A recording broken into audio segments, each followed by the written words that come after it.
அண்மைச் செய்தி வெளியாகி இருக்கிறது. விழுப்புரம் அரசு மருத்துவக் கல்லூரி மருத்துவமனையில் அனுமதிக்கப்பட்ட இளைஞர் ஒருவர் உயிரிழந்திருக்கிறார். அதைத் தொடர்ந்து அங்கே அந்த வளாகத்திற்குள் அமர்ந்து அனைவரும் தர்ணா போராட்டத்தில் ஈடுபட்டு கொண்டிருக்கக்கூடிய அந்த காட்சிகளையும் நேரலையாக பார்த்து வருகிறோம். உரிய சிகிச்சை அளிக்காததால் தான் இளைஞர் உயிரிழந்தார் என்கிற வாசகங்களை முன்வைத்து அங்கே உறவினர்களும் அவருடைய நண்பர்களும் ஊர்க்காரர்களும் அமர்ந்து தர்ணாவில் ஈடுபட்டு கொண்டிருக்கக்கூடிய அந்த காட்சிகளை நேரலையாக பார்த்து கொண்டிருக்கிறோம். இது தொடர்பான கூடுதல் விவரங்களை தெரிவிக்கிறார் நமது விழுப்புரம் செய்தியாளர் பரணிராஜ். பரணிராஜ், விழுப்புரம் மருத்துவமனையிலே அனுமதிக்கப்பட்ட இளைஞர் உயிரிழந்திருக்கிறார். என்ன காரணம்? எதற்காக மக்கள் அங்கே போராடுகிறார்கள்? கூடுதல் விவரங்களை பதிவிடுங்க. சண்முகவேல், அதாவது விழுப்புரம் மாவட்டம் திருவெண்ணநல்லூர் அருகே இருக்கக்கூடிய கரடிப்பாக்கம் கிராமத்தை சேர்ந்தவர் இளைஞர் சரத்குமார். 28 வயதான சரத்குமார் பெயிண்டராக பணிபுரிந்து வருகிறார். இவர் வழக்கம் போல் நேற்று வேலை செய்து கொண்டிருக்கும் போது திடீரென நெஞ்சு வலி ஏற்பட்டிருக்கிறது.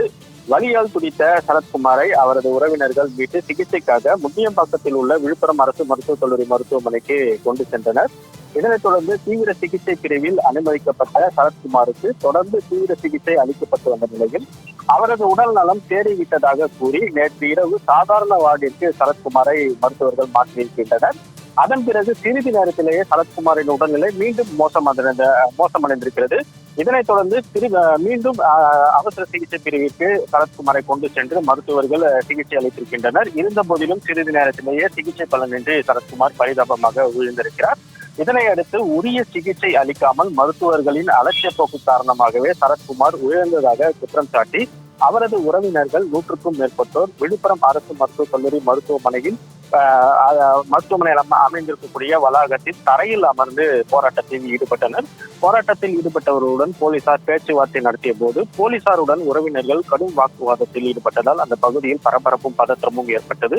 இதனை அடுத்து புகார் அளித்தால் உரிய விசாரணை நடத்தி நடவடிக்கை எடுப்பதாக போலீசார் உறுதியளித்ததை தொடர்ந்து போராட்டத்தை கைவிட்டு தற்போது உறவினர்கள் கலந்து சென்றிருக்கின்றனர். மருத்துவர்களின் அஜாக்கிரதை காரணமாகவே சரத்குமார் உயிரிழந்ததாக உறவினர்கள் குற்றம் சாட்டியிருப்பது மருத்துவமனை வளாகத்தில் பரபரப்பை ஏற்படுத்தியிருக்கிறது. சண்முகவேல், கூடுதல் விவரங்களை வழங்கியமைக்கு நன்றி பரணிராஜ்.